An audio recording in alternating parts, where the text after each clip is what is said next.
એક જ માના બે દીકરા પણ એકબીજાના લોહીના તરસ્યા.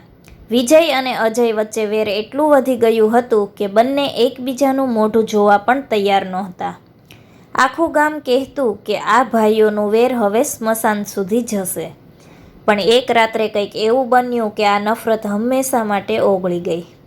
મોટો ભાઈ વિજય બધી રીતે સુખી હતો, જ્યારે નાનો ભાઈ અજય હજુ મહેનત કરીને ઘર ચલાવતો હતો. જમીનના એક નાના ટુકડા માટે બંને વચ્ચે એવો ઝઘડો થયો કે વર્ષો વીતી ગયા, પણ બોલચાલ બંધ રહી. વિજયના મનમાં અજય પ્રત્યે કડવાશ ભરાઈ ગઈ હતી, પણ સમય હંમેશા એક સરખો નથી રહેતો. એક દિવસ અડધી રાત્રે અજયના ઘરમાં શોર્ટ સર્કિટના લીધે ભયાનક આગ લાગી. જોતજોતામાં આખું ઘર સળગવા લાગ્યું. અજય, તેની પત્ની અને બાળકો અંદર ફસાઈ ગયા.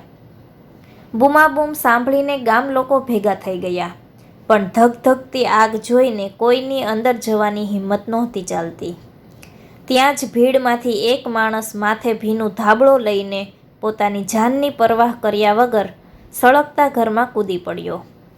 એ બીજું કોઈ નહીં પણ મોટો ભાઈ વિજય હતો. વિજયે પોતાના હાથ બાળીને પણ અજય અને તેના પરિવારને સુરક્ષિત બહાર કાઢ્યા.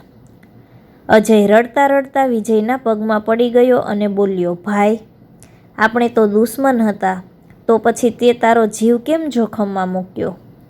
વિજયે આંખોમાં આંસુ સાથે નાના ભાઈને ગળે લગાવ્યો અને કહ્યું, દુનિયા સામે વેર હોઈ શકે ભાઈ, પણ જ્યારે તારા જીવ પર વાત આવે ને, ત્યારે આ મોટો ભાઈ જ તારી ઢાલ બનશે.